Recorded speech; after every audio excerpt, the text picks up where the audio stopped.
Aftershock. Aftershock XL. Aftershock XL. Steve Grillo. Top shelf liquor. Top shelf liquor. Each week, the former Howard Stern intern will interview celebrities and his eclectic friends. Grillo, what's going on out there? You were my #1 man. I don't give that role to anybody. Sharing twisted tales of debauchery. And I'm just dumbfounded. This is Aftershock XL.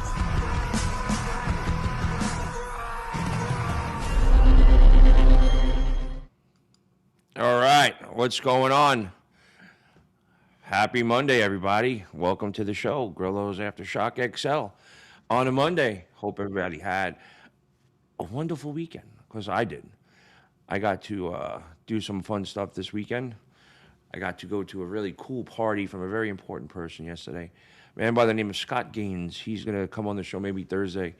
He's been in the music business for a good part of 30 years, and he invited me to his family's Mother's Day party at his very luxurious home here in Las Vegas. And he's got so many he has the show that I've talked about many a time, the Icons of Rock, here at the Hard Rock Cafe in Las Vegas. And he's been a big part. I know you guys had seen the Lana Turner interview, which is Ralphie May's widow, and I told him that I had her on. And if you watch or know anything about Ralphie May, he was probably one of the first comics that went on tour.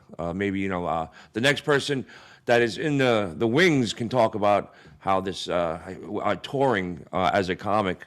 But Ralphie May had a big tour bus, and my buddy Scott that invited me to his house, he ironically bought the tour bus that was Ralphie May's. So it's a small little world out there, everybody. And the fact that, I just happened to interview Lana, and then the next day, the interview, I hope you guys can watch the Come What May documentary, find it somewhere with Lana. I'll be helping her get it. She's going to come back on the show, possibly tomorrow. She had a really good time. She wants to stretch her wings a little bit and do some podcasting. But my next guest, Michael Wheels Parise, can talk about this. Not about Ralphie May, but just talking about the long, arduous life of a comic on tour. But my friend actually bought the tour bus that Ralphie May lived on, more or less, him and his wife and his kids. And it's a kind of a focal point to the documentary. And the fact that he bought it after Ralphie died is kind of just such a weird, small little universe that I live in. And I guess today, yes, I have special feelings. So today I heard that some other person that I thought was a friend was having fun bashing me. And it's weird because usually when someone clips my show and they talk about it, I get like 15 phone calls from people through all the Dabbleverse. And I only got one, so I guess maybe it goes to show that person was talking about me and saying shit and clipping my show, and only one person called me. I got a lot of good friends out here in the Dabbleverse, and you all know who you are. And I appreciate everybody looking out for me. I got a lot of good compliments about the interview I did on Saturday, privately, of course. And I appreciate all those comments. Good day. Chelino's here. He's got my picture up. Jesus, Lord. No, was it Oscar? Oscar Electric decided to come out of the woodwork and start his own channel, and he decided to backstab me and just do a show based on his hatred for me. No, it was just, you'll figure it out. I don't want to give that person's name out. I'm sure you'll figure it. Chelino, it was Bob. No. It was fucking Lee. He decided to maybe he didn't have enough listeners, and he decided to jump and kind of stir the sauce with me, because it seems like that's the ongoing thing here in the Dabbleverse is clip Grillo and you'll get viewers. I don't know. Because if that's the case, then why do people keep clipping me? But she just started. Anyway, who hates who in this place? I'm gonna do this world a favor, at least my world a favor, and just do my show like I've been doing for a very long time, and we're going to have great people on, and I'm going to interview them, like my friend right here that I've known for 30 years, Mr. Michael Wheels Parise. Hi, Mike. Hey, Steve, how are you, man? Much better now that I see you, buddy. Wow, I feel like we're like years ago. Last time I saw you, I felt like we both had hair. Yeah, I think so. Yeah, I'm in the club. The glare off my forehead is just really awful. So I do everybody a favor and I keep a cap on. There's no, there's no hiding what's going on with the top of our head. No, I usually wear a hat too. I didn't wear it tonight, but I just figured I'd go full shine. But how you doing? How's it been going? I can't tell you how much I love Las Vegas enough. Oh man, that's great. I lived there 10 years. I was in Vegas. Yeah, you had a residency, didn't you? I had a residency. I was at the Rio, and then I was at the Riviera. I was pretty much almost once a week at the Riv and at the Tropicana. But the Rio was my residence for a full year there. Yeah. I want to get into that, but I'd like to start off by saying, what's up, a little quite casual conversation. But I think we should start off of the story of how we met, because it actually made it into my book, Gorilla Parts, and it was. It was an interesting point and turning point in my life that you happened to come into. And is telling that story okay? Oh, where did your volume go? Hold on. You got no volume. How does this happen, bro? Yeah, check your audio, Mike. Yeah. I see my mic's moving. His mic's not moving. Stand by, everybody, please, while we get this thing taken out.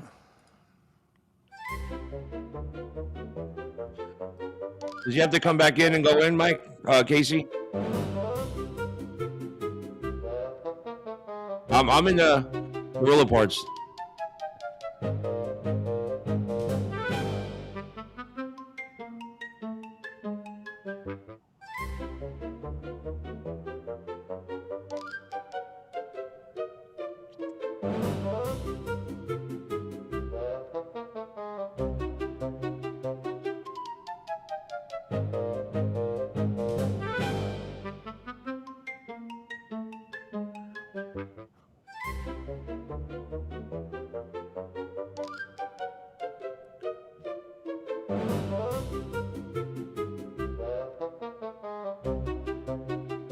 I got you.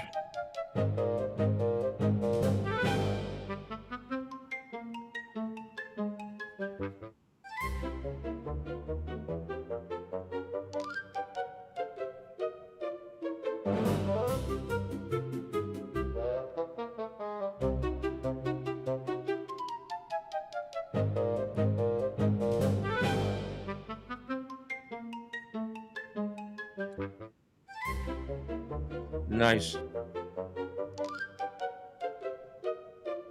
Oh, wow. Okay, well, everybody just stand by. I can come back in here out of this. So, yeah, just a little bit of a technology.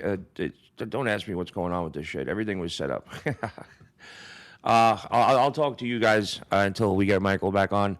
So, yeah, I guess he was making fun of me for technical issues, and rightfully so. Red 5 standing by. That's why when you go and you gamble, you play roulette, always bet on Red 5. So, yeah, I bet. This is it's just the way things go, guys. It's nice to see Ryan here, Red 5 standing by. Chelino is laughing, of course he is. That's a copyrighted picture of my face. Can I strike you or something? I'm just kidding. I'm not that kind of guy. So. That's cool. I thought Levy liked me, but you know how people are. Like, oh my God, are you listening to this? Bob. I would have gone on Bob's show and he could have made fun of me to my face. I would have had no problem with that. It's just how you get secondhand information these days in this universe, and it just. I'm not bashing Levy. Obviously he had his phone with me today, but I'm not going down that road. And let me see if this is calling me back.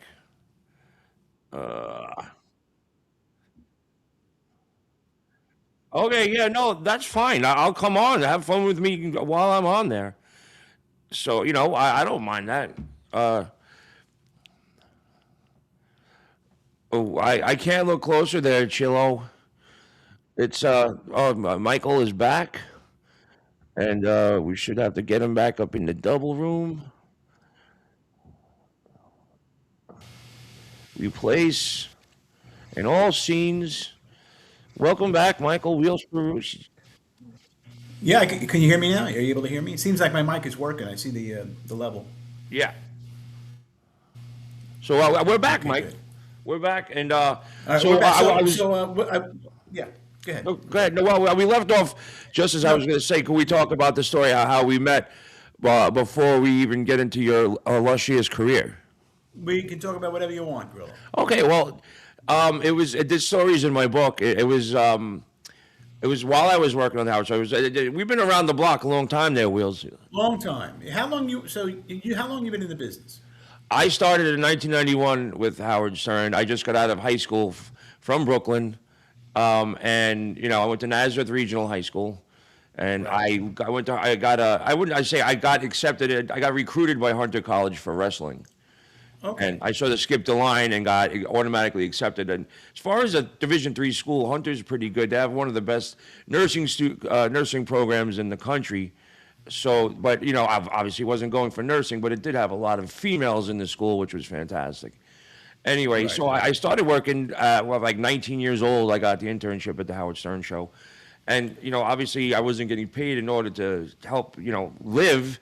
I would do appearances. Like people like nightclubs and bars would hire me to guest bartend, and I would do off-Broadway plays because they wanted the publicity. So at the end of every show, Howard did plugs. I'd go, come see Jackie the Joke Man at the Laugh Factory, and Fred Norris will be playing at the House of Blues, and I come see Steve Grillo at Club Expo. So I remember it well. Yeah. yeah, and I would make like $100 a plug and get an extra $500 in cash.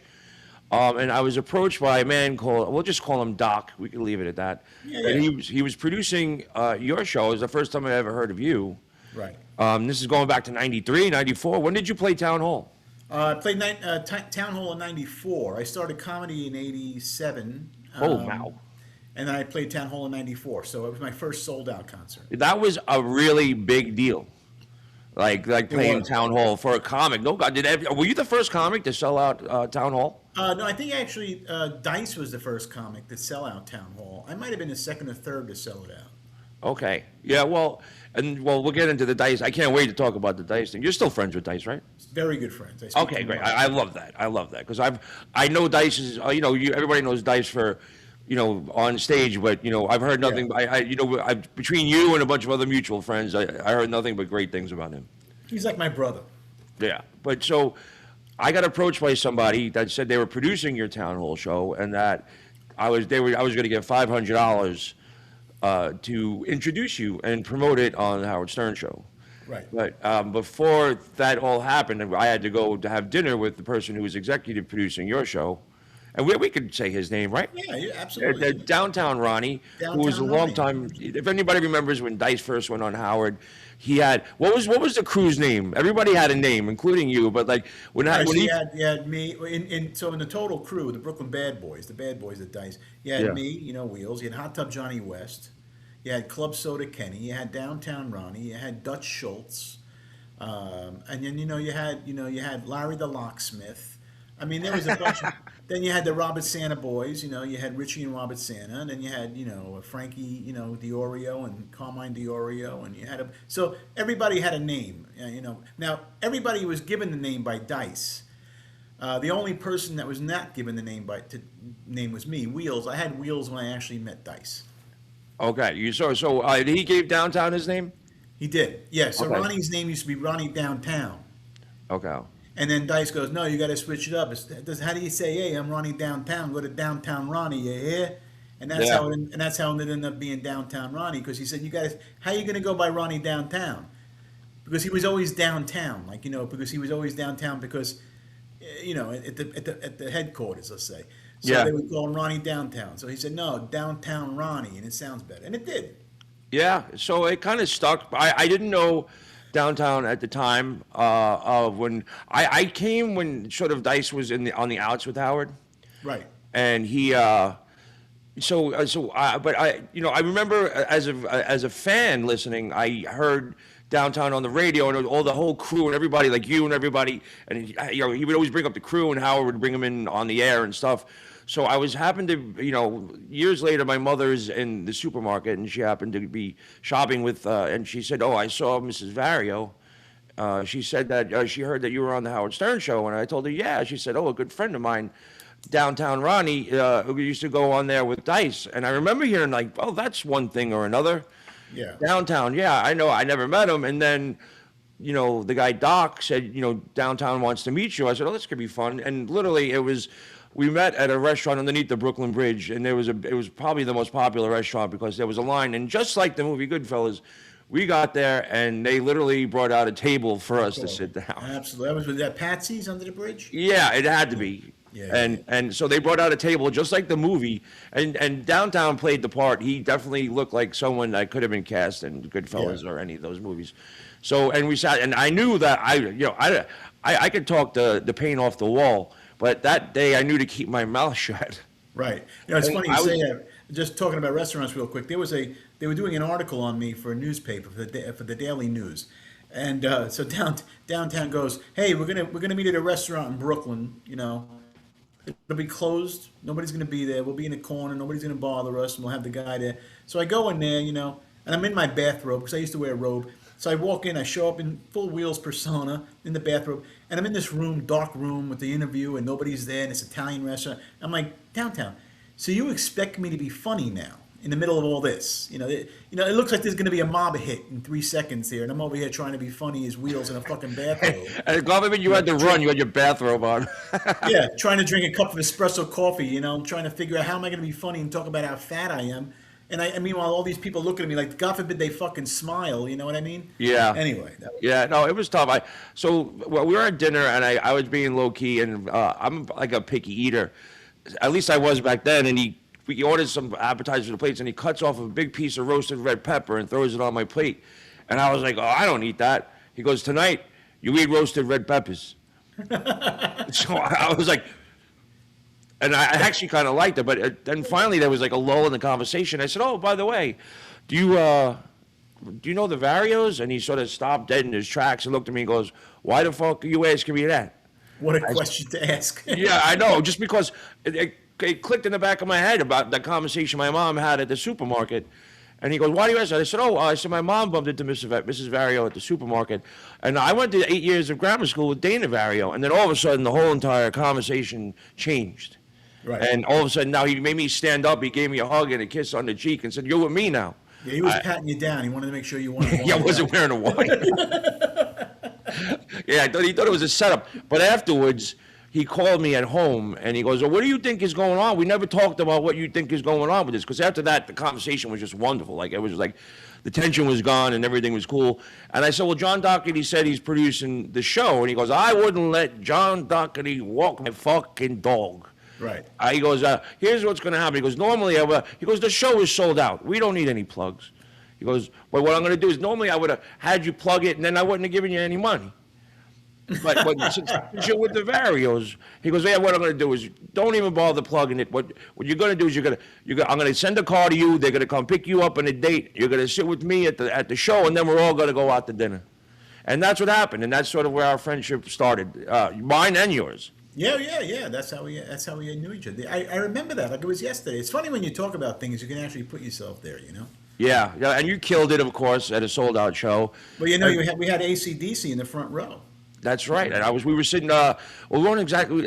They were good seats. They were Ronnie's seats, so they were always right where they were supposed to be. So, of course. But that's how long we know. And then, were you opening for Dice at that point as well? I was. So I was actually at the tail end with Dice. So my last official show with Dice was June 10th of 1993, because we were doing the pay-per-view event. So that was my last show as the official opening act off the tour for a couple of years. But of course, later on in life, I ended up opening for Dice, for another 30 years after that. But my official last show with him was at Westbury Music Fair, which you know about, Well, everybody, let the people that don't know what happened with that. I guess that July 10th. That was July 10th of 93. 93. That was when I guess the front row was kind of stacked, wasn't it? We had there was like 80 people in my area. They all came in. I would say probably 20 of them came in one limousine, which I happened to be in, so I was taking up a lot of room. And it was a stressful evening.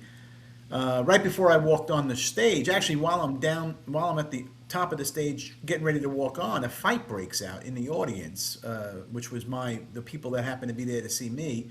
And I mean, I could say it now. They were all guys from Brooklyn, knock around guys. They happened to be, with with Ronnie's people, and it was a bunch of them. They were very high profile people too. They were Yeah. people you read about in the papers. And there was a fight that broke out because during that time, it was crazy.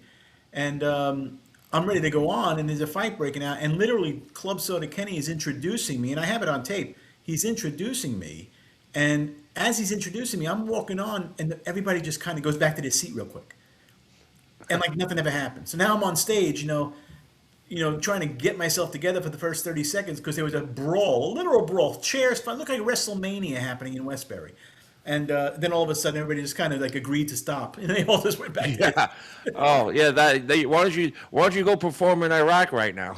Yeah, it was kind of felt like something like it was out of control. I think that was just an oil and water mixture because you got all the tough guys from Brooklyn dealing with all the white trash, drunk, coked up guys from Long Island. Yeah. And everybody wants to be in the front row. They probably got jealous that all the suits were in the front row. Yeah. And then they pushed the wrong buttons. That's what happened.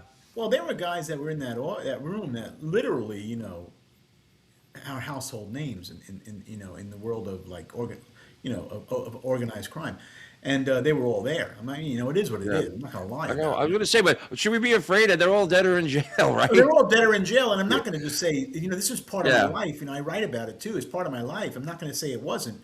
I mean, I would hang out with them guys. They were all great to me. I never had an issue with them. I was all about comedy. I didn't care about Well, anything. you also put cash in their pocket. Yeah, they helped me with certain things, but it all came to an end, and we all became some of us still talk and some of us don't. Unfortunately, Ronnie and I don't talk anymore, but it is what it is. I still have endearment in terms of endearment for the guy. I love Ronnie. I always have. Love his family. I wish him the best. It just doesn't. We just don't. See eye to eye on certain things. Understood. Well, he doesn't talk to Dice anymore either. But listen, he's old. He's old. I saw him about a year ago when my book came out, and I gave him a book, and it was wonderful. He kind of died. He did a drive by, but he's not. That was 30 years ago. Yeah. It And is. he was older. He's got to be in his mid to late 70s now. So I think he's in his mid 70s now. I hear he's still around. Doing his thing. he still looked like $1 million. I'll tell you that. He was dapper on, man. He always looked well. He always had great clothes. Listen, Ronnie and I were he was like my father. This guy. I mean, him and I were very close. And I have nothing but love for Ronnie. Whatever it was, and whatever it is, and it is what it is. But I have nothing bad to say about the guy. He was wonderful. He was a big part of my life and my family's life. I spent many Christmas Eves at his house. Oh yeah, that's right. That's the first time I ever had port wine. Yeah. Oh, really? Yeah.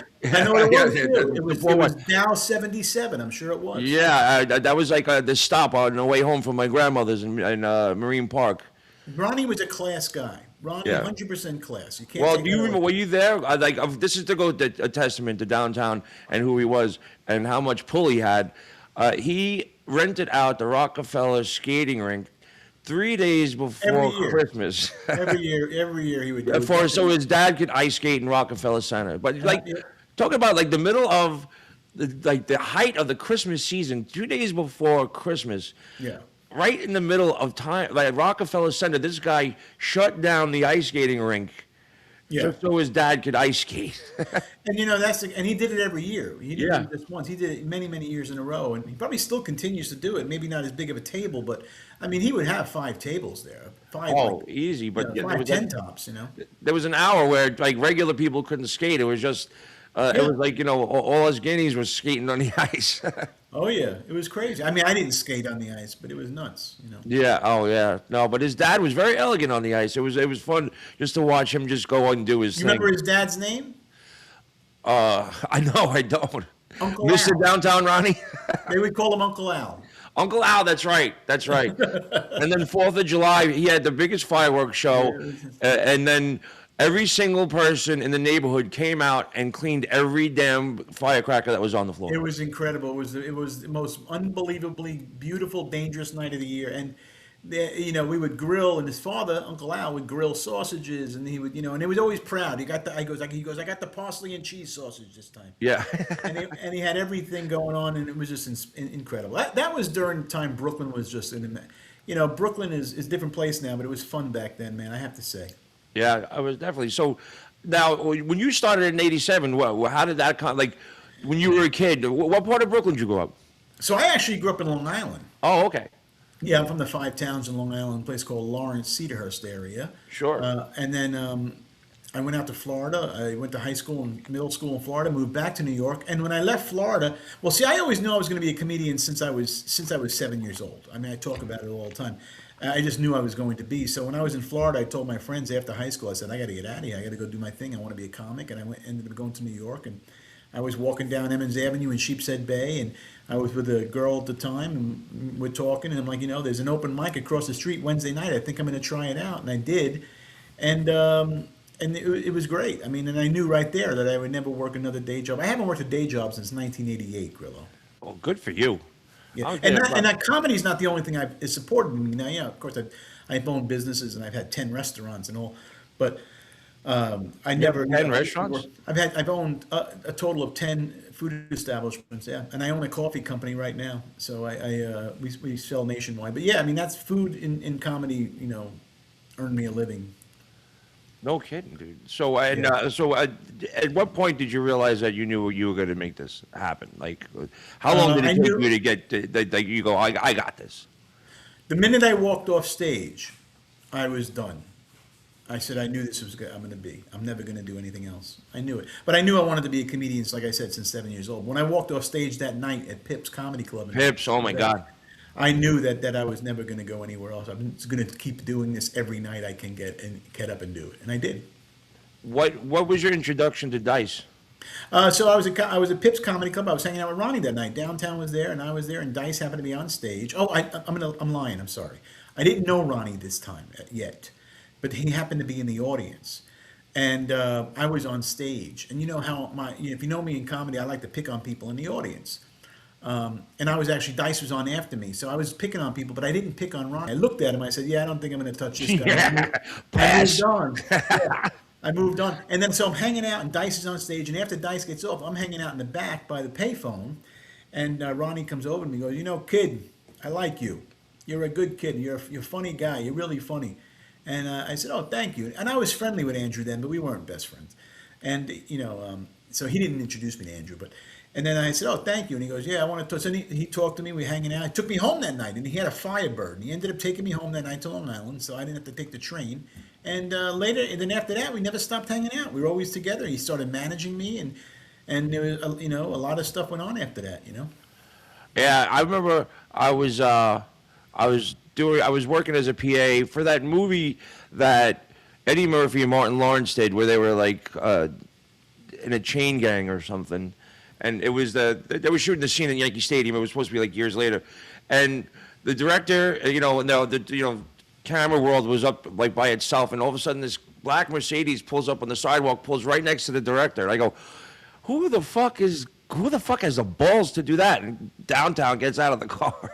Oh yeah. Downtown used to walk onto any set in New York, and he'd go, I'm a SAG member.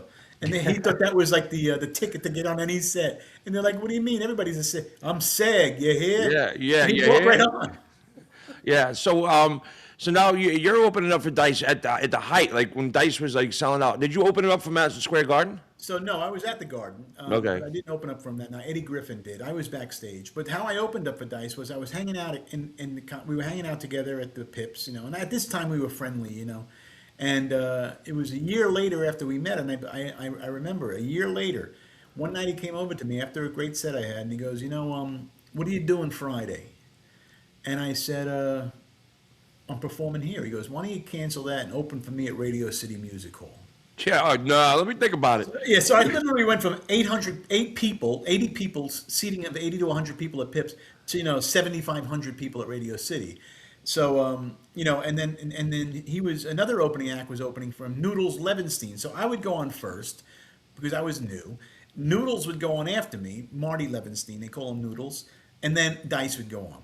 I crushed that fucking. Can we curse, by the way? Yo, yeah, absolutely. I crushed that fucking crowd so hard. I walked on my bathrobe. The crowd went fucking ballistic, and then Noodles had to go up. Couldn't follow me. And then the next night, Dice goes, "All right, Noodles, listen, let Wheels go up after you, and then I'll go up after Wheels." He goes, and then this and that. So then we did the show, and then after that, and then Noodles was done. I was the official opening act from there on, and then we ended up doing all the arenas and the theaters throughout the country. After that, the Meadowlands and the Coliseum and everything else. Bro, that must have been crazy because, like, I remember the first time, like, it was sort of like one of those, how viral things happened back in the late 80s, early 90s, where it was that infamous Dangerfield's set that he did. I think that was what, for me, that's what really set us off. Yeah. Like in my neighborhood, because it was, it was like, it went from copied VHS to copied VHS to copied VHS. Right. And we watched it sort of like the Jerky Boys. We watched it Sure. ad nauseum, and we Yeah. memorized everything, and it was just weird how it spread without the internet, and when all this Totally. shit spreads like now, it spread throughout the neighborhood where all of a sudden now you're hearing other people doing Dice like at the supermarket or at the bar, and everybody's like, "Oh, you heard that guy?" And then I think was it the Dangerfield set that he did? Yeah, that was Nothing Goes Right at Dangerfields in 1985. That was probably took him to the next level big time. But it's interesting you say that because nowadays we have Instagram and all this podcasts and all these great things. We can get the word out. But then you didn't have any of that stuff. It was kind of word of mouth, and you just kind of went into it, and you got the bootleg copy of the CD and all that shit, or the VHS tape. But it goes to show you how talent, no matter what, if you're talented and people love you, word will spread somehow. Yeah, and it did. And it did. It did. We didn't need the internet then. We don't need it now. Actually, I mean, it's great to have it, because we can produce our own shows and do our own thing. But if you're talented, it's going to get out there. People will find you.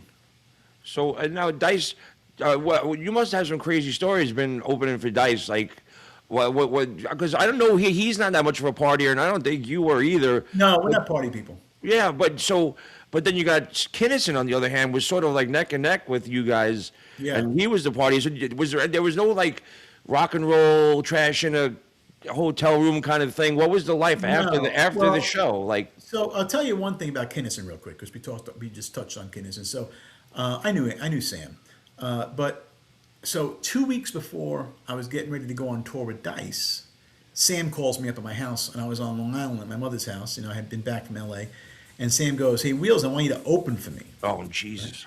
And I said, Sam, I can't open for you. I know you and Andrew are at war. I'm like, it'll kill my fucking relationship with Andrew. I'll never open for him again. I mean, I got solid, I'm solid all over the country. He goes, "Fuck you, you should open me."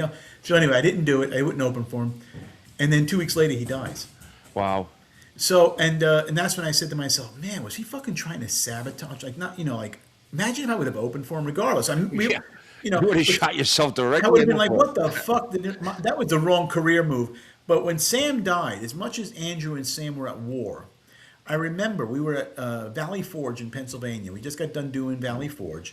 And Andrew goes on stage and he goes, I just want to say something real quick to everybody and I'd like to have a moment of silence because a friend of mine just passed away, the late great Sam Kinnison. And he gave a moment of silence to Sam. And let me tell you something, these guys were at war. And a lot of that war was real, by the way. And yeah, so it goes to show you that Andrew had a heart there. He's still, no matter what, friends are friends. You might disagrray on things, but your friend's your friend. What was the war about? It's been so long I forgot. What was that? Well, they were obviously up there who could outdo each other as far as pushing the limit, Correct. But and that was part of it. That was the war. Because what happened was Sam was a very jealous guy. So Sam was rocking and rolling before Andrew was, actually. Yeah. And then when Andrew sold out the Garden and ended up doing Madison Square Garden and ended up just taking off after that, Sam was pissed off. He just didn't like it that, he couldn't get to the Garden. Dice started breaking every record. He was all over the place, and he just became the fucking name of names. And Sam couldn't handle it. And then that was always a problem. He just couldn't handle Dice's success. But, when Sam went on stage, You know how he would start off talking real small, "Hello, everybody," like that, and Yeah. then break out into. Yeah. Andrew Isn't gave that that. nice? Yeah, Andrew is the one that started him doing that at the Comedy Store back in the in the mid '80s. Andrew said, "Sam, when you go on stage, why don't you just talk real slow, and don't say anything, just kind of real slow and hello and all that, and just blast into the fucking screaming." And that's what Sam did. Sam wasn't about that, and then Sam made it. So Dice is, I don't want to say took credit for Sam's career, but gave him a lot of helpful hints to do better himself. They should do a movie about that time at the Comedy Store during the '80s. Like there was so much. You should really. I've hung out with Pauly Shore a couple of times, Yeah. and it just there's a couple of funny stories I have about him. But like, it should really be told through the eyes of Pauly Shore because he really witnessed the greatest era of comedy ever. And Yeah. it's like with the Comedy Store and what happened there and who was there. Like every big comic, every giant movie star, you didn't play the comedy. You didn't play the Comedy Store. You were You were nobody. nothing. You were nobody. And then, all of them used to babysit for Paulie, Yeah. How weird is that? I became a regular at the Comedy Store in 1990. And my name went on the wall in 90. And I've been a regular ever since. Comedy Store was my home. I mean, it's still my home. When I go to LA, if I want to work out, so I just call go, And once you're a regular, you're in, you're in. Yeah. And I became a regular in 90. Pauly Shore's mom, Mitzi, ran that Very much, yeah.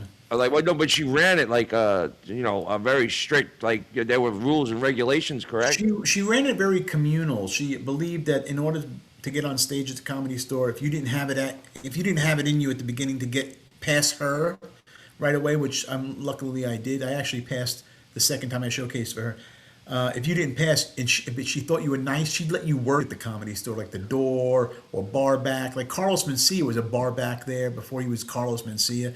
A lot of comedians, Tony, Kill Tony. He was a doorman. David Letterman was a doorman. Sam David Kinison. Letterman, what? Yes, David Letterman was a doorman. David Letterman was on the Comedy Store basketball team, and they, with all those guys. So you worked for the Comedy Store, and that's how she'd let you earn a living by working there, so you can hone your act. I mean, it was very, very much like family, very family. She was very methodical. She had a method to doing everything. If she didn't like you, she didn't like Seinfeld. She didn't pass Seinfeld. She said, "You're not funny for the club. You're not for my club." She would not I'm the only Jew in the room. Yeah, and she would not pass Seinfeld. You know what Seinfeld did when he didn't get past and he finally became famous? She still wouldn't let him on the fucking stage. He went to his house in front of on his Porsche and sat on his Porsche on the hood in front of Mitzi's house while she was leaving there, just so Mitzi could see him on a fucking Porsche. Yeah. Now he owns an army of them. Oh yeah. I mean, he's great. I love Seinfeld. So who was the big headliners while you were down at the Comedy Store during the '90s? What was this? Who was on the scene and what kind of debauchery was going on? So you got to remember, like the guys in my level, my I want to say my batch, my school. You know, it's like a college. You had me, class of '90. I got it. Right, classes. You had me, Sandler, Dave Chappelle. Those were the guys. But we were nothing then. Nobody was nobody. Everybody was fucking broke. Eddie Griffin, everybody. Nobody had money. So back then, you would go on stage. You would see guys like Pryor, Murphy would walk in. You had Robert Klein would walk in. David Brenner would walk in. I mean, you had of course, Sam and Dice and Carl LeBeau and Alan Stevens, and the list would just go. You had all these comedians from before the '90s. Then in 90, it was kind of slow at the Comedy Store. Then 92, 93, 94, 95, and so on, up until around maybe 2002, it was me. At one point, I was like all over the store, playing every room. I was Mitzi's favorite. So then you still had all the other ones, Dice and all those guys, Paul Rodriguez, all of them. Then you had me, Rogan, Carlos Mencia, Dave Chappelle, Billy Burr. All our generation. So Is that feud between Mencia and Rogan? Is that like a real thing? Is it Mencia? Yeah, I was there that night. Yeah, I was Really? there. Wow, what was that like? It was intense, man, and it was intense. And I have to disagree with some of it though, because yes, Carlos might have been lifting certain things here and there, more from George Lopez, but it was not. He didn't lift anything from Joe Rogan. So I think that. I don't know if it was good for Joe to really come out with that. Why you want to exploit somebody? What the fuck? Was he stealing? Was he stealing his tips? I mean, No, his jokes. he was not stealing anything from Rogan. I think Rogan was more.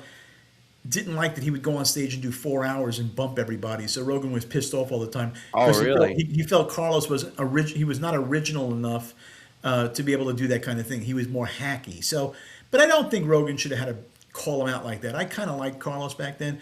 But what I do remember one time, Carlos Mencia was playing the main room at the Comedy Store, and George Lopez was playing the Laugh Factory. And George Lopez left the Laugh Factory when he heard Carlos was on stage and backstage, and he went to the Comedy Store, went to the backstage where Carlos was, and slapped the fucking shit out of him. Really? And said, "You ever take my shit again, I'll fucking put you 6 feet under, motherfucker." And they went at it, And Carlos, Carlos turned into a bitch real quick. He went in the corner and didn't know what the fuck to do. And he was getting ready to go on stage in like 4 minutes. Yeah, that'll rattle. That's not fun to go out after that. We have something here called Super Tips where people pay to ask questions, and we have our first one today from ICU Ono. Grillo, you are great. Please consider Dabbleverse people booking Dabbleverse. See, there's just a thing, Wheels, that sort of, I had my show going, back in the, I started a long time ago. I had a studio in Times Square, and I was lucky enough to be one of the first podcasts at cameras before COVID, where everybody realized that they could do a podcast from their house. Yeah. So, and I sort of, after COVID, I sort of like taped off and gave up my channel. And so now I was brought out to Las Vegas for an opportunity. In the meantime, I'm doing my show, building up content and subscribers. So I've stepped. They're basically all Howard Stern fans, but it's called the Dabbleverse. Okay. And it is basically shows that don't like Stuttering John. Stuttering John had started a podcast, and he seemed to start wars with everybody. So Yeah, he's a bit of a dick. Yeah. Glad you feel that way. I wasn't going to ask you to put yourself on the line to talk about him, but if you want to, feel free, because I had to be tortured by that guy for 30 years, and it took me 30 years to realize that he's just really not a good person, and I've come to terms with that in the past couple of months. But these Dabbleverse people, they run strong, they run hard, and you can't fuck around with them. They're vicious and mean, but that's why I don't know if you could see all the comments in there, but some of them are not nice. The only person that's nice is the Italian Stallion. He keeps saying nice things. I can't see them. Are they on the screen? They're on a screen. I wouldn't know how you could see them, but they're kind of distracting. I'm trying to just. They like content that has controversy. So if you have a Stuttering John story, please feed the dragon. Well, there was a time when Stuttering John would talk to me a lot on Twitter back then, when it was Twitter before X, and he would talk to me, and we had a great back and forth communication. He called me a few times, wanting me to do things, and then one day he just fucking turned, and I think because he had said something about he was like anti-Trump at the time, and I said something where he didn't like what I said to him, and he turned on me like so fast, viciously turned on me. Yeah, and, well, welcome to my life. Yeah, so then I texted him personally, because I have his number too, and I texted him. I'm like, "John's Wheels, I'm not the guy you want to do that to. Just FYI, and I think you know that, so I think we should just stop right there and just never revisit it again." And he actually said, "Sorry, cool," and then that was it. I never heard from him again. He blocked me. And that was the end of John. Yeah, no, Wheels. They have a convention here every year called Hackamania, and he literally filled a whole theater with people that don't like him. Really? Well, Yeah. So how did he do? I mean, his show. I mean, he's not even a comedian. He's just a drunken mess. Yeah. He'll go on and he'll make money off of the super tips. Like we got another one here. So it's like this guy, Sons of Sammy Davis, was nice enough to give me $3, and I have to answer, do I ever microwave yourself a baked potato nowadays? And I will say, no, not since they introduced the air fryer. Right. I like to cut up a nice potato and put it in the air fryer. It's the best thing you could ever have. It's amazing. I agree with you on that. And that was a great $3 question, believe it or not. Not many people ask that question. No, not for you, but for me. Yeah, for you. It's a very, underrated, but it's an underrated question, Will. I mean, I think it was worth it. I get the potato questions all the time, which I embrace. I think it's amazing. It's because for all those years, I had to get Howard Stern's lunch. Yeah, fantastic question. Whoever said that, fantastic question. Yeah. And I had to microwave 2 baked potatoes, which basically dehydrated them. They were wrinkled, shriveled mess. And he would wrap it around 10 ounces of fresh turkey, and that was his lunch every single day for about 6 years, 7 years, maybe more. Up until the point I left. And if no one could ever get it right, so I was responsible for making sure his lunch, as soon as he went off the air, that it was wrapped up and ready for him to eat in the limo. So Wow. and then John was in charge of it for a while, but I think he realized that John was just a filthy animal, didn't want him touching his food. Well, I wouldn't either. Yeah, John. Yeah. John's a bit of a douchebag. I mean, maybe more than a bit. But Yeah, and so would you care? Here's now. This is how the Dabbleverse started. Wheels, check this out. So do you know who Chrissy Mayer is?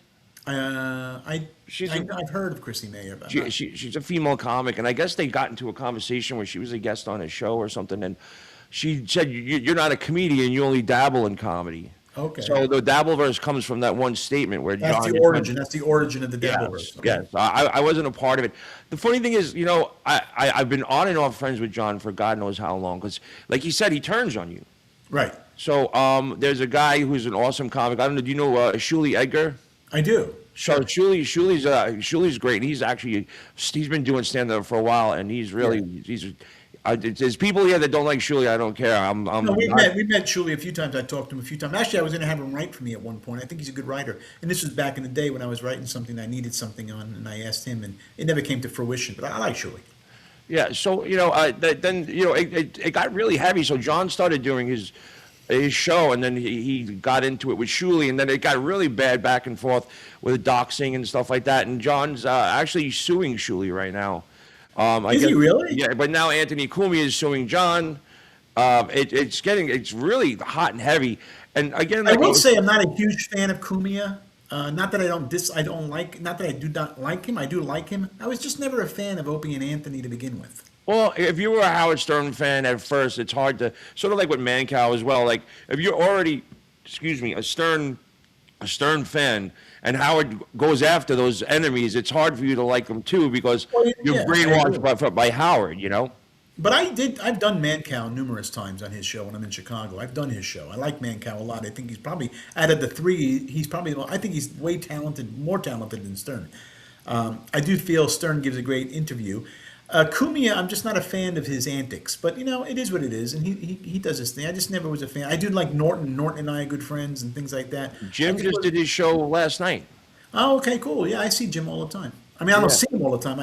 We see each other online. We'll talk once in a while. I was on I called in his show one day. Actually, he freaked out, but So I have damning evidence on Jim Norton and Jim Florentine, because they did a really bad independent movie that I was also in. Oh, really? And it was called White Chicks Incorporated, and I probably have the only surviving copy of that. Because don't ask me how I found it. Maybe it's just the only copy of it. Yeah. Definitely. So one day I would love to find someone that has the ability to convert the VHS copy I have to something that you could break up into pieces, because you could have some really fun. You could have a lot of fun with the clips from this movie, because good TikTok stuff. Yeah. Oh my word. Yeah. I'd have to get someone. It'd have to go from a VCR to digital. So, but right. I'm coming back to New York for a couple of days. I know where it is. I'm gonna find it and see what I can do. Yeah, you should do that. That'd be good. Good content. Yeah. It was a lot of fun shooting that movie. And the funny thing is, I didn't realize who they were. I didn't know who Florentine was, and then Crank Yankers sort of blew up, and I knew Jim Florentine did that, the special ed guy, and that was like the best part of the whole show, if you ask me. Yeah. And I saw Florentine at one of the K-Rock events, and I was like, oh hey, dude, you great job. I love your shit. My name is Steve Grillo. He goes, Grillo, we did a movie together. You don't know? So I didn't even realize they did a movie with both of them until like years later. Yeah. Well, Jim Florentine, we started around the same time. I think I started first. He started maybe in 92-ish, maybe in there. His name back then was Jammin' Jim. Oh, okay. When he started comedy, when he started comedy, well, he might have been Jim Florentine, but on stage, he would go by Jammin' Jim.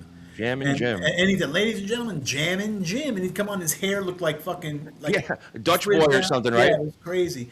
And it's funny you mentioned that about the movie. I was actually in a movie too that didn't do well. It was actually banned, very hard to find, called the Comedy Underground movie. Have you seen that? The Underground No, Comedy no. movie. The Underground Comedy movie, and there were some major players in that movie.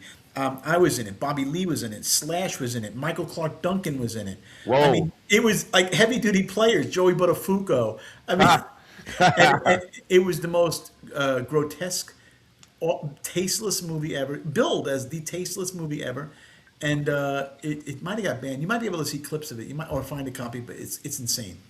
I would definitely love to see that. I love those movies where they have a bunch of celebrities that turn around and make it, and they're in the most embarrassing situations possible. Yeah, Michael Clark Duncan, before he died, but he was in the movie. His scene was he was having anal sex on the pool table, getting fucked by another guy. Right out of Pulp Fiction. Yeah, just right out of the Oh yeah, but you know what did you know? I don't know if anybody knows this, but one of his first movies was Who? Michael Clark Duncan? yeah, What was it? Friday. Really? If you look at the cutaway scene where Red gets knocked out by Debo, and Yeah. they're playing dice. You see half his face, where Michael Clark Duncan was playing dice with Debo I gotta see that. and I love that movie. and Smokey. Wow, Yeah. that's funny. Yeah, and then Jesus, well, what a performance in the Green Mile! Holy crap! Oh, fantastic, fantastic. Yeah. And then he wound up playing Kingpin in the really horrible Daredevil. Are you watched the new Daredevil at all? I haven't. No. Oh my God! I know it's an off the beat question. We're talking about comedy here, but the new Daredevil on Disney is absolutely mind-blowingly fantastic. But if you're not a comic book person, then I'm not. I'm not a big yeah. comic book person. But so, it's yeah. just a good shit. Like I'm geeked out. I'm Star Wars, Marvel, Okay. all that shit. But Yeah, I don't know like it's not any of it. everybody's thing. I Let's fell get back- asleep in Star Wars. Yeah, I fell asleep. Yeah. Don't you say that to me. I did. I fell asleep. I went to go see it when it came out, and I fell asleep. I couldn't take it. Yeah, no, the new stuff is just really questionable. It's like I watch it as a geek, and I appreciate certain things throughout. Yeah. But it's really the animated stuff that Dave Filoni is doing is really what that's the shit right there, and all the new stuff that's like all the Mandalorian stuff and shit. That's much better than the movies that were released. So, yes, he was Italian Stallion. He was in Planet of the Apes. And he was also he was in a lot of shit. What's that one with Travolta? Hey, Steve, Get you douche. Shorty. Question. Back Get in the day, Shorty. Hey, hold what was on. your go-to choice of top shelf liquor if you were to do a shot? Keep up the good work. Michael is cool too. Douche. Hey, Steve, you douche. But hold Question. on a Back in the day, second. what was your go-to... There's this thing called voice tips, right? Yeah. So I can't figure out for the life of me. You could pay to skip the line, and you could pay to do a voice tip. And the voice tip is actually it just interrupts the whole thing. So the woman whose voice it is supposed to be like is someone that I got into a big radio war with on Howard. Like this lady, wonderful lady by the name of Tracy, but she basically chewed my ass out one day on the air for a whole big story that it's too long to get into, but everybody else does. So son of Sammy Davis said, "Hey, she called me a douche," and there was a thing about top shelf liquor, but I'm now synonymous with my name till the day I die. Potato, douche, and top shelf liquor. I will go there. They will be on my tombstone. That's fine. Hey, I'm looking on the left of these people there, and I see somebody in there by the name of Ryan Sharman. Yeah, he's here every day, and he doesn't let me breathe. He's a very bitter guy. You could tell. He's got like headphones on his head, like he's trying to be cool with the beard. Yeah, and he's making like really rude remarks. I mean, I just want to say real quick though, he was like, first he made a remark about comedy, about coffee company, my Instagram, and it's like these are bitter people. So I just really nicely want to tell him. I mean, Ryan, I'm sure you're a very nice guy in person, and you can suck my fucking dick. Ryan, you can suck my fucking dick. How's that? Very clear. But that's fucking great. And that goes out to Ryan Sharman. Yeah, this is what I deal with every day, Wills. He's a So wait, scumbag. back in the day, Fucking what was your go-to choice of top shelf liquor if you were to do a shot? Keep up the good work. Michael is cool to douche. So Hey, Steve, you douche. Question. Back in the day... Sounds like auto-tune. I got a way. There's a way I could get this off. Once they cross the line, I can't get them off. I think it's that. There we go. Okay. All right. There we go. Anyway, so yeah, this is welcome to the Dabbleverse, Wheels. This is what I deal with. Yeah, I like it. Yeah. I like the Dabbleverse. Yeah, yeah. So, God bless this guy. Every time he's the first one online. So Yeah. you know, Don't God bless him. He's not worth that. yeah, they. I'll play it one more time so it doesn't startle everybody. Oh, where'd it go? Hold on a second. You can listen to it. Hey, Steve, you douche. Question. Back in the day, what was your go-to choice of top shelf liquor if you were to do a shot? Keep up the good work. Michael is cool too. Douche. Hey, him. Steve, Yeah, you I like douche. it. I like it. I like that. I'm talking about Ryan Sharman. He's a fucking asshole. Oh, This guy, I like. I like this guy. And was that him? No, or was that like an AI? No, that was son of Sammy Davis. Yeah, I like him. He sounds like a nice guy. Yeah, no, there's a bunch of nice guys here, pal. Yeah. You know what I'm saying? Yeah, you seem like you have a there nice are. crew. You do. But you got to be able to take your lumps on the Dabbleverse. And the yeah. thing is, like, you know, the other shows, they clip each other's shows and they pick, like, I'm sure someone's going to pick, they'll clip this show and pick, like, certain parts of it and then they play it on their show. Right. And which is really just giving me attention. But here's the deal. I'm going back to what I was doing, and that's like interviewing people. Yeah. You I love know, it. like, You so do it I'm well. interviewing you. Thank you, sons of Sammy Davis. He just said thank you. He's thank you. loving the stream. All right, son. So yeah, Rod Barber's a big fan. Anyway, so I'm now starting to settle in, and I've been helped by some really great people to help me understand this new EV Mug system and getting my YouTube channel into play. And I've gotten, my numbers have gone up dramatically. And you know, I've gotten about 1,000 new followers in the past month. And Well, this is a great show. I think you're doing a fantastic job. I think the people deserve something like this. but You know, they the don't get to thing hear is, it. that with the first, that's why the first super tip was the guy said, well, you need to bring more people for the Dabbleverse. I'm not doing this interview stuff for the Dabbleverse. I'm doing it because this is what I do. Right. So they want me to come on here and say, I'm sure that your clip with the Stuttering John being a dick is going to get picked up by some other show, which is great. So, but it's they thrive. They make it seem like it's something like you have to sign up for, or you put an application into and you get approved. I just went back on YouTube and started doing my stuff, and I appreciate that everybody is coming on here and listening to my show. I'm doing something different. I'm not trying to bash anybody. They strike each other, they sue each other, they dox each other. Right. Wheels, that's not me. No, it's not. Okay, who you are. well, this is me talking to people that I know that Yes. are fucking talented and famous. And that's how we do it. That's how people like us do that kind of thing. You know. It's Yeah, a natural but you know, thing. but they want filth, they want anger, they want something that they can clip, and I think they're getting mad that I'm not doing that, and I think other shows are getting a little more jealous that that I'm not following the norm, and I'm getting good guests like you, and I had Lana Turner on and Billy Yeah. West. You know, these are people that wouldn't normally do their And I show. I wanna had say- Mancow on. You know, Mancow won't do That's any a of their big guest, shows. yeah, but I want to say also about Lana Turner, and I love Lana, by the way. I think she's fantastic. She's I a always wonderfully sweet person. Always thought she was very funny. Her late husband Ralphie May, him and I were friends. We met at the Comedy Store when he literally the first night he got to L.A. We were talking in the back of the Comedy Store, and he was asking me for advice on how he can get in the room and all this. And everybody rallied around Ralphie at the time, and I love Ralphie. We would talk all the time in Vegas, and Lana's great. And I just want to say that, you know, so if she's hearing Yeah, that. yeah. We're gonna help her figure out that you know she needs a home for this documentary.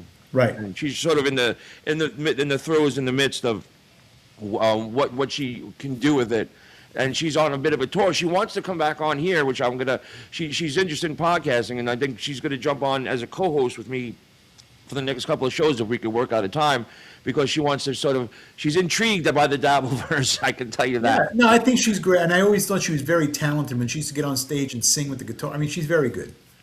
Yeah. So and she listen, man. She didn't have it. She didn't have it easy. No, I'm You know. not really. No, I know. Well, okay. Oh, so Steve, what's the answer? Go to the choice of top shelf liquor. Oh, I have to go to Jameson. Jameson's my thing. I was a regular at a bar in Hell's Kitchen called McCoy's, and we would go like there was just a whole bunch of us there every single day. I kind of really missed that whole camaraderie. You walk into a bar and there's like 20 people at the bar, and everybody's your really good friend. Right. You Yeah, I know, love the and neighborhood bar. You miss the neighborhood bars. yeah, and you know, I haven't been going to bars out here because A, I'm not driving to a bar and drinking. C, you know, Right. B, I don't, I just won't do it. I, God forbid, you know, something happens and I kill somebody. You know what Yeah. I'm saying? Like, it's not about what happens with me or getting the ticket or whatever Right. happens, but if I do something to hurt somebody else while I'm drunk, that's Can never not live with going to that. happen. You know? Yeah, can never live with that. No. I have friends that have done it that do it, and you know, it's just like, bro, what if that woman has a little baby in the car? You know, Right. I can't live with that guilt, dude. Yeah, I agree. Yeah, I agree. So, but so did you have your residency out here the same time as Ralphie did? No, I was before Ralphie. My residency started there, I think, in 2012 or 13, whatever it was. I think it was 2012. They actually named the room after me. It was Michael Wheels Parise's The King's Room. Nice. They named it after me at the Rio because I was my catering company in Los Angeles back in the day was the Cannoli King. Yeah, you came up on my phone, the cannoli king, the other day, and I was Cannoli Kings. like, So I they know called that. it. I know they that. called- yeah, so they called it the King's Room. We had Cannoli King drinks and everything, and the owners of the Rio, they loved. We were great, and it was the King's Room with Michael Wheels Parisi. And I was there a year, and then Eddie Griffin ended up getting in. He ended up doing his thing. Yeah, I know, and he was another friend of Dice's too. No? Oh yeah, he's the one that opened for him at the Garden. Yeah. And also, he was another friend of Downtown's because I remember Downtown Yep, he used was- to let him crash on his couch or something like that, right? Yeah. And then, matter of fact, Eddie and I did our first movie together. It was called Dice Rules. Eddie played the gas station attendant. I played the doctor, and I was Dr. Slaughter. And he was the gas station attendant. Eddie Griffin. Dice Rules. Yeah. Yeah. Well, and were you in Ford Fairlane? I was not in Ford Fairlane. I was not, but I was in everything else after that. Yeah. Every time I see a Ford Fairlane, I think of Dice. Yeah, it was great. What's your favorite nice Dice story? What was it something that he did that you'll never forget, other than letting you open up for him? Well, because him and I are so close and good friends, we've had a lot of moments together with when it comes to talking about certain things.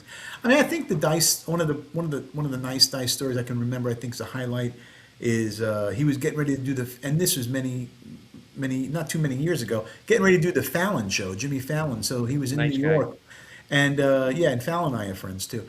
And he was getting ready to do Fallon, and he was in New York. I was in L.A. at the time, and he goes, "Listen," I was in Vegas. He goes, "Hey, Wheels, I want you to come into New York and help coach me for the show." And because he always took what I said, to heart. And he knew, I would give him great advice, and that's a personal thing between him and I'm not going to get into that. But so anyway, I went into New York, and him and I hung out in the hotel room together, and we smoked so much weed the night before the show. And I said, "Listen, I want you to do I want you to show me your act, do the act high, and then do the act not high." And he did it both, what he was going to do on Fallon. And I said, "You need to do it high." So we went on the Fallon show. We're backstage at Jimmy's show. And him and I said, before he goes on stage, let's smoke a joint. So we're in the green room. We walk out and we smoke a joint together. And he actually went on high on Fallon.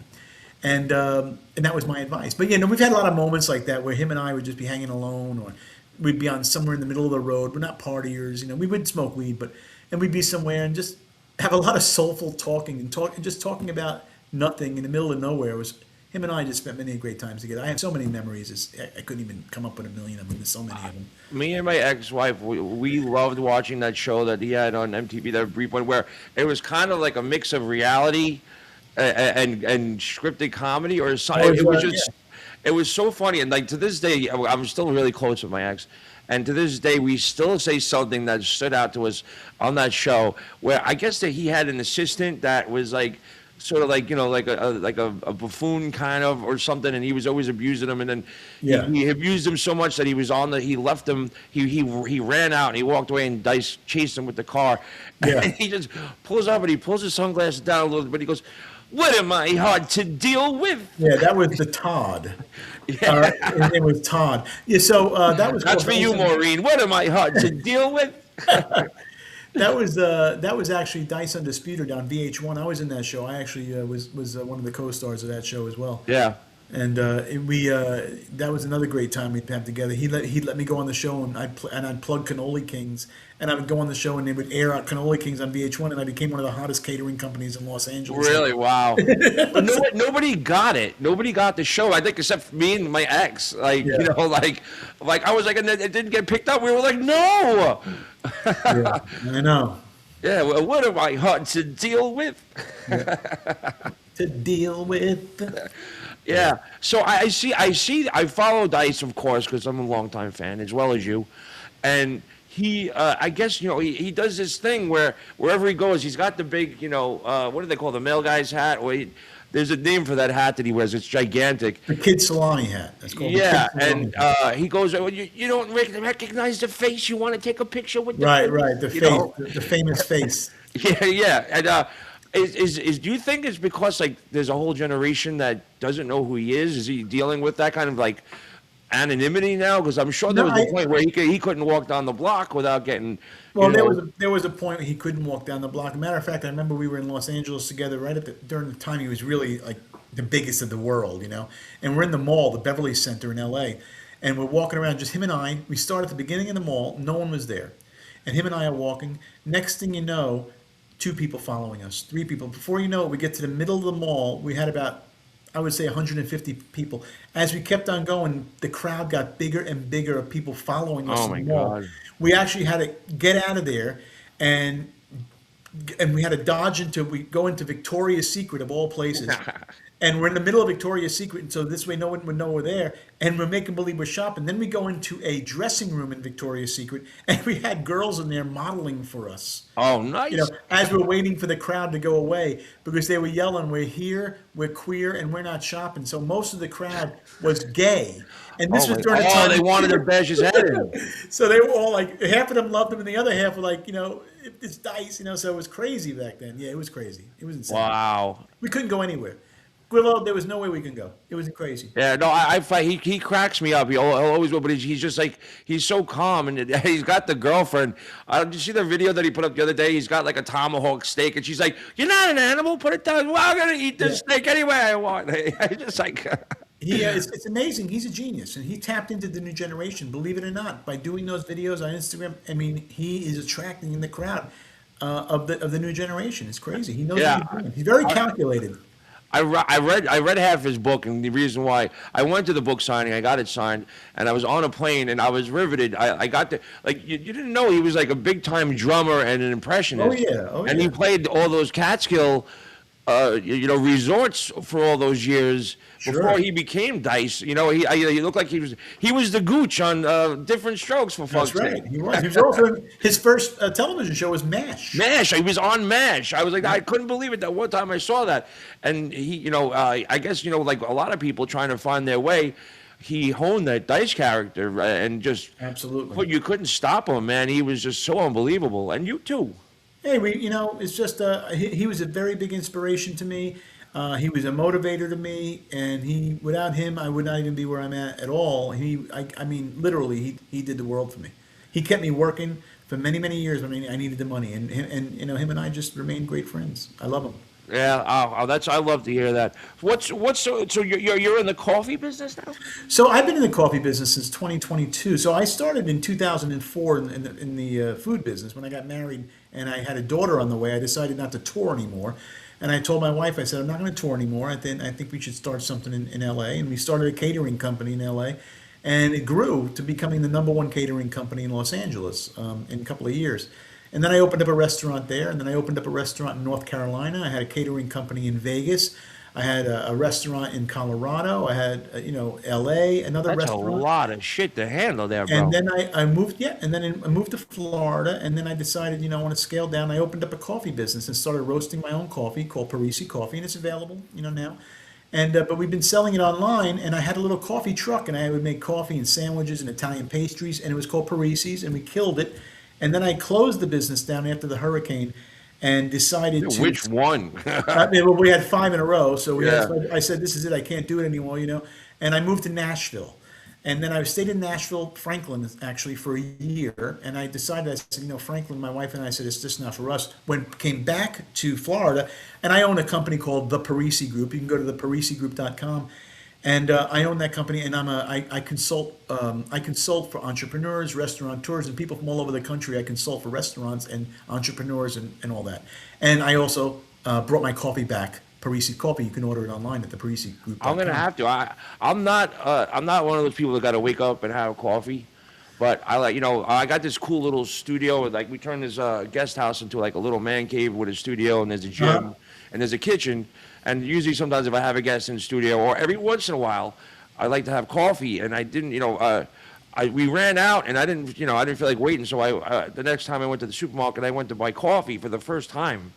And Yeah. I don't buy it, And Right. holy shit, is it fucking expensive? Christ.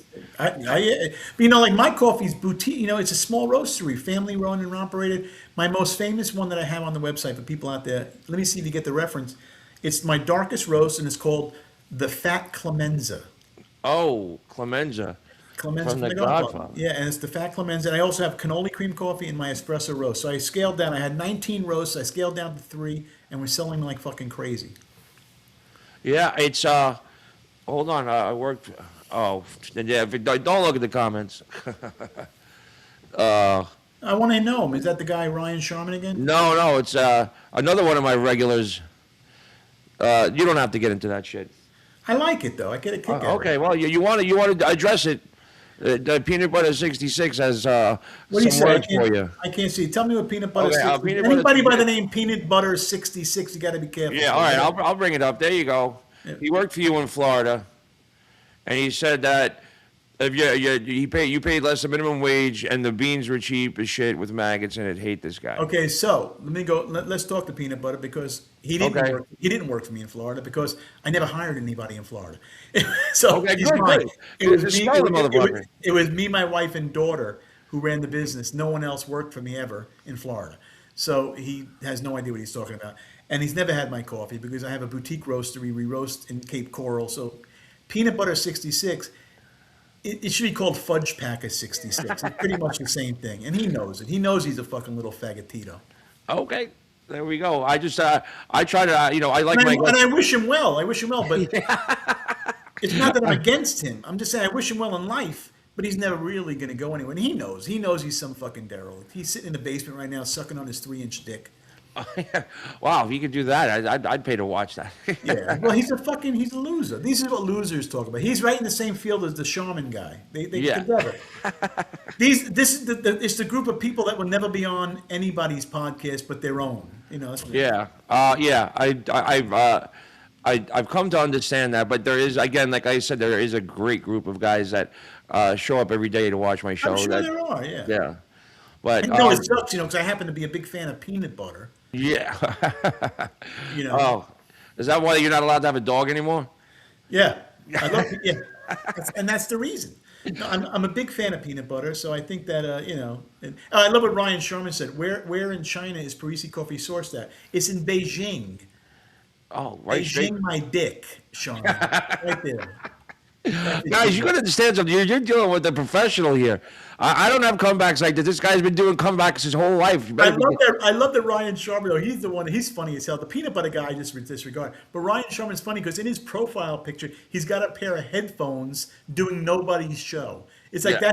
that's his headshot. Oh, let me take a picture for profile. Let me put headphones on and make myself like I'm really in the game. Yeah, yeah. I'm throwing myself in the game. I got Yeah, I'm gonna put headphones. headphones on so people think I have my own show. Yeah, I've been doing this for like 6 weeks. Ryan Sharman, please don't squeeze the fucking Sharman. What a fucking Remember that jerk. commercial, Mr. Whipple? I loved him. I loved Whipple.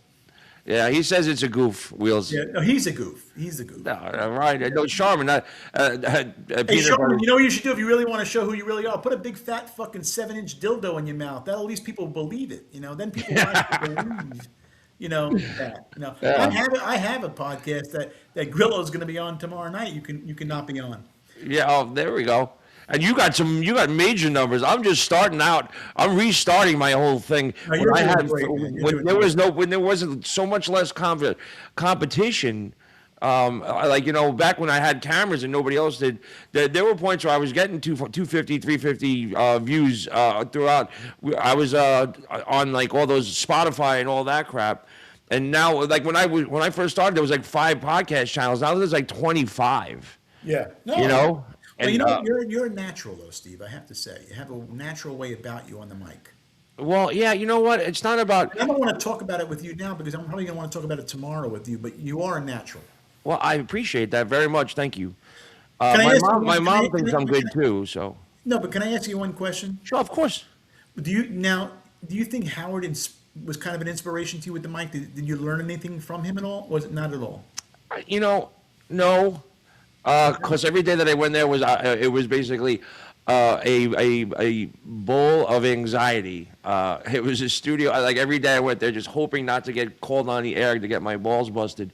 Yeah. But you know what? When I started doing the podcast, it was really, really early on, where it was like one of the first rock and roll online internet radio stations called Hard Rock Radio Live. Okay. And my friend was one of my best friends was friends with the guy who started it, and basically my buddy Meat Hook just figured out that he could we could broadcast live on there, so he started to do a show called the Demon Fire Show, and they were playing like really hardcore heavy metal that like if you got to be like a real fan to listen to, like all that stuff. It's like rah, rah, rah, rah. So, but one night I went over and we just started going back and forth on the microphone. And it was just so much fun, and then we started getting like all these people following us, and it was like, whoa! So we started doing it on the regular, and it was like a Friday night thing. We just get drunk and drink some Jameson and just like act like idiots, and it turned out it was like pretty awesome. And then I got the opportunity I saw a friend of mine had a place called Pro Media in Times Square. And they were doing podcasts from there. And I was like, I would like to start. Actually, I take that back. I go back a little further. I started my podcast back up when we had an office for the company I was working with. We had 24 hours to the office. We had 24-hour access to the office. So I started doing the podcast again with my friend Stacy Pressman, who's a comedian. Oh, I know Stacey. Stacy, a wonderful, lovely. like my sister. Wasn't she running for political office somewhere? Oh yes, yeah. That was all good until she was at the Friars Club and fell down the stairs drunk. Oh, Yeah, I had to have a sit down talk with her. Like you know, like I like to have a couple of drinks. You know, I pretty much keep myself in check, and I know when it's time to go home. But Yeah. Stacey has one of those things where if she once she has that extra bit of alcohol, it's like nobody's driving. And I was like, Stacey, you're just not a good drunk. Yeah, it doesn't You know, work. I mean that from the bottom of my heart. I love that the camaraderie of everybody having a drink together and getting a good buzz. But Stacey, like that third wine, you know, does that's it it. She's done. So I think since then, but I love her to death, and I meant it with like, you know, a good from my heart. But me, Stacey, and this other jackass were doing the show, and this guy was just like one of those guys that was just full of shit. Said he owned one of the original General Lees, this and that, blah blah blah. But the one thing he did come through on, he was friends with the 2 guys from the Warriors. Oh, okay. Okay, the co-chief, the guy that got killed in the beginning, and then the other yeah. guy, I forget their names. One of them just recently passed away. They came on my show, and dude, it was literally like my desk, 3 chairs, and a bunch of road cases that had lights in them. And these 2 guys came on, and we did a great show. And I don't know if you remember, about maybe 10 years ago, that there was that big Warrior reunion in Coney Island. I didn't know that. No. Yeah, Really? no, but that big Warrior reunion started on my little podcast in that office. Wow, that's cool. And the funny thing is, like that shyster guy that brought them there, Yeah. he wound up running the whole entire thing, and he got all of them to come, and it was a big thing, and they did a walk through Coney Island, and the next year they did it again, but that guy stole all the money, faked a heart attack, and they chased down the ambulance and dragged him out of the ambulance because he was about to steal their money. Wow. Yeah, so it only lasted 2 years, and it was because that guy. And I think he hired a bunch of the, HA to come and do the security, and they didn't get paid either. So I haven't heard from that guy in a long time.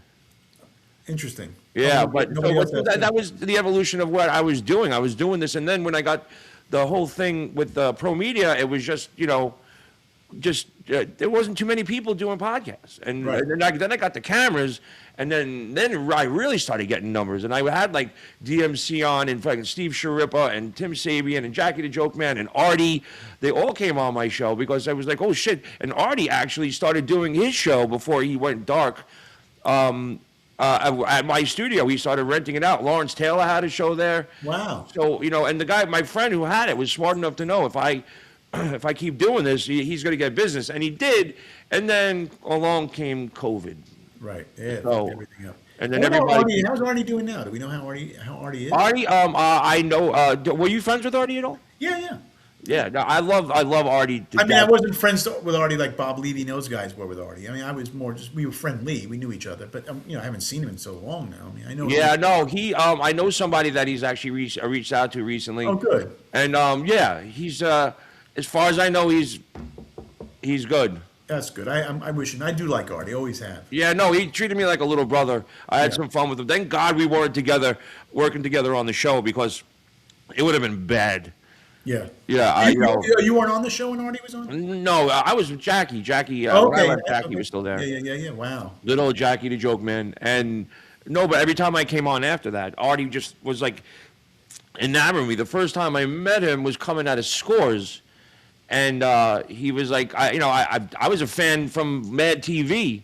Dirty Work, yeah, one of my yeah. favorite movies. It's still to Dirty this Work. day one of my favorite movies, and. So he was coming out of Scores, and I was, he was loaded, I was loaded. I was like, hey, Artie, I just want to introduce myself. I'm Steve Grillo. I used to work on the show. He goes, Grillo, we met when I came up with fucking Norm. He goes, you don't remember that? He goes, I know everything about you. I knew you went to Hunter College. I know your dad's a mailman. Like, I was like, holy shit. He goes, I was like, are you coming? I was like, come back in. No, but then we met at a couple other events, and we got loaded, but he was already on another mission. But we had fun together, and he's just always been so fucking good to me, Good guy. Yeah. So, but I was getting pretty. I was making money, I had my podcast, and I had a side job doing beer and liquor sales in New York, and I had health insurance, and then COVID fucked all that shit up. COVID was a crazy time for comedians, especially. We weren't getting work. Comedy clubs weren't opening. Nothing was going on. We're in the business, of people, and nobody was working. I mean, it was crazy. Yeah. Well, here's the deal. This is going so well. I want to save some for your show. Yeah. Well, I have a lot of questions I want to talk to you about tomorrow. I'm glad we didn't Okay. touch on any of them tonight. Yeah. And I do want to say, I appreciate you having me on, and the people that were in the room, and I do get it. I know a lot of it's goofed off, and they're doing it, and I get it. But I think it's funny, and I wish them all well, to be honest with you. And I hope that they really do well in life. This has been a great time tonight, really. Yeah. Yep. And what about your book? People can get your book too. Yeah, so I have a book I'm going to show you right here, actually. The book is called How Not to Bomb. And it's a complete guide to stand-up comedy. It's years of how not to bomb on stage, because I bombed like any other comedian, and I learned how not to. So it's called How Not to Bomb, and you can get it on Amazon. It's on paperback, and it also is in Kindle form. So if anybody wants to go in there. Did you do? Did you do did you do the book? Why can't I think of it? I was so good today about Audible. Did you do Audible? I didn't do Audible because you know why? It's actually a workbook too. So Okay. there's things in there for it's for comedians or people who want to learn how to be a comedian. So there's That's things so for writing awesome. and stuff. I want to get that, because I'm comfortable on stage. I just don't. I just see everybody that's a stand-up comic struggling, and they're miserable. Yeah, and this is kind of like, because years ago when I started comedy, we would take our pen and paper with us, our pad with us, to any of the Catch a Rising Star back in those days, and all the clubs, and we'd write down things, and we would go over it with other comedians, and we riff with each other, and it doesn't exist anymore because Instagram and stuff took all that away. Yeah. This book does have techniques and how to structure the joke right, what not to say, what to say, how to cut the fat out, what to do, and how to really hone in on your act. And it's really it's a how-to guide. It's everything is in the book. Send one to Ryan and Peanut Butter. Yeah, I actually like Peanut Butter and Ryan. They're nice guys, and Yeah, no, they're here every day. God bless them. yeah, and I mean, listen, people are going nowhere in life. They have nothing better to do. I get it. So I'm okay with it. Yeah, wait. Oh, speaking of peanut butter, here, I'll put it up. Where is it? Comedy is dead. Teach us how to do podcasts so we can be on a show one day. He's coming back at you. Yeah, and if you think about what he said, that made no sense whatsoever. Yeah, no, because you were saying the other day, oh, you guys can't even get on a podcast. But Well, they can't get on the but Yeah. they could be on their own show and interview themselves. I think that'd be funny. It's like tonight starring Peanut Butter. Wait, Rupert Pumpkin. There you go. Peanut Butter 66 here. I'm interviewing myself tonight. What? Mom, I'm doing a show. Nobody fucking likes me. Yeah, he's gonna be fucking taking out Jimmy Fallon live on the air. This is like a break for them to get away from the fucking video game that they make believe that they're in life. You know, Oh, yeah, They get away from the video game, they watch the podcast, they comment on it. Yeah, they go back and forth. And then they go back to their video games and they stay in their basement and just fucking gain weight. Yeah, At least I gain weight in life. I walk out and I fucking eat. These yeah, people. but I see you. You're at the gym like all the time. I am. I lost 150 pounds since I saw you last. And yeah, I am working out a lot. Trying to train. I'm 60 years old now, man. How old are you? 53. Okay, 53. I'm 60, so I think at this age I feel great, and I think you have to keep yourself healthy. You know. Yeah, you start noticing the difference right around 53. Yeah, right around 53. I noticed it actually around 55, 56 is when I knew that I had to, speed up a little bit. We passed the curve. We're on the way down. Yeah, well, I'm on the way up. I take fucking Viagra. There you go. I haven't got to the Viagra thing yet. But, it's from what I understand, it's inevitable, so. Yeah, no, peanut butter takes Viagra, but he don't even know what it's for. He just eats it because there's nothing else in his fucking house. Oh, yeah, this guy's going to try to ask this question one more time. I'll give it. He asked it like 5 times. Did this guy play the game Mobster on The Sopranos? Inquiring minds. No, I did not play the game Mobster on The Sopranos. But I'll tell you what, I would have played the game Mobster on The Sopranos if they were going to pay me the kind of money that they paid the game Mobster on The Sopranos. Yeah. Well, he came up with that idea. Oh, really? Yeah, I had Vinny Pastore on the other day, and I was like, it came up about that character. And he was like, no, he went to David Chase and said, there's no gay mobsters. Let me be the gay mobster. Right. And you know what's so funny? It sticks in your head because, back when that was going on, I was up at Sirius, and they have that big fishbowl when you first walk in, and they were doing a podcast there. And there was Vinny, I think, Sharippa, and him, Joe Ganascolak. I forget how you say it. Ganascoli, I think it is. Ganascoli. And, I was standing outside watching, and he looked at me, and I go, this motherfucker checking me out? Yeah. It's funny. It's like he did a lot of episodes of The Sopranos, but the only one you really remember is him with the whip and chain at the fucking hat. Yeah, Johnny Cakes. Yeah, that's the only one you fucking see. Yeah. Well, he did whack Jackie Jr. though. Yes, that's right. And who was the big pussy? You had him on the show. Yeah, Vinny Pastore came on last week. He's always been good to me, Uncle Vinny. I think he only did like 3 seasons of Sopranos, but yet his character was so memorable, Oh yeah, no, well, come on, man, it was crazy. The Hugsy, I wanted to ask, yo, girl, I got a question for Wheels. I remember back when he had a podcast with Dice, he was always talking about footage from premieres. Where can I see that? Yeah, so Dice and I had a podcast back in 2013 after it was called Rolling with Dice and Wheels. We actually became number 1 on iTunes. We were over Rogan at that time. Wow. It was called Rolling with Dice and Wheels, and then we pulled the show, took it off the air. But I do have all the videos. My producer, we all have everything, and there might be some kind of re-release at one point. But we'll let you know and everybody know when that comes out. Sure. We have a major cult following to this day. Grillo, you won't believe it. Just from this podcast, we were getting crazy views, but and I appreciate the nice comment there from that. Yeah, guy. Hugsy's good people. He's a big Dabbleverse guy. I figured I'd put him up there. He's a positive guy. Actually, has something good to say. But yes, we had a big show, Rolling with Dice and Wheels, and there's one episode out there. It's on YouTube. You can actually, if he goes on, you can listen to the first episode. It's on YouTube still. I kept it up there. All right, cool. What time are we doing this show tomorrow? 6 o'clock. So 3 o'clock my time? 3 o'clock your time, 6 o'clock my time. Well, we could do it at 6:30 if you want to. Keep the momentum. No, yeah, I may have to have a lunch tomorrow with somebody. Let me check it out. But as far as I know, I could work all around that. And there's my guy. This is my guy right here. There's American Cupcake. He's good people. American Cupcake. Hit the like button. Very cool. Yeah. Thank you, Cupcake. Hugsy, one more thing from Hugsy, and then we'll get out of here. True story. Dice phoned me once, was trying to book him, and he hung up on me as soon as he found out I was Irish. I believe it. Yeah? But yet his fiancée was Irish, too, Eleanor Kerrigan from Philadelphia, so he did like Irish people. Yeah. Well, I'm glad, because here's my one line. I'm half Irish, half embarrassed. That's a good line. Yeah. I pulled that one out of my ass. That's all I got. Thank you. Good night. Mic drop. Open with that. Yeah. So, all right, buddy. I'll see you tomorrow. I'll promote this shit out of it as well. People can come over on your show, and we'll do. It's like 2 dicks touching. It's not gay, right? No, it's not gay at all. And if it does turn gay, we'll just invite Peanut Butter to get in the middle. Yeah, I have a friend. Real quick, I'll end it on this. One of my best friends. In fact, I dedicated my book to him. Do you remember the restaurant? Well, you know what? I shouldn't have said it. Well, anyway, we had a conversation about porno, and I said I was watching this porno, and the girl had 2 dicks in her mouth. And I was like, and they were touching. I was like, that's gay. He goes, no, it's not. But he was fucking with me. But, you know, I was like, oh, you son of a bitch. And we just started laughing. So every time we see each other, we go like this. That's funny. Yeah, no, he did. That's the difference in your mouth. Yeah. But he's so sharp. He was like, he said it like, no, it's not. Like I was like, oh my God. I was like, oh. He's like, get out of here. That's You know, but still. So Oscar Electric and everybody, Peanut Butter and Ryan and Chilio and all you guys, I appreciate you coming on, even though you said filthy, awful things. I had fun with those guys too, by the way, and I'm glad they could take my insults back. Even Yeah, though, they're getting used to people actually getting like celebrities on and having interviews. I guess so. You know, they're gonna.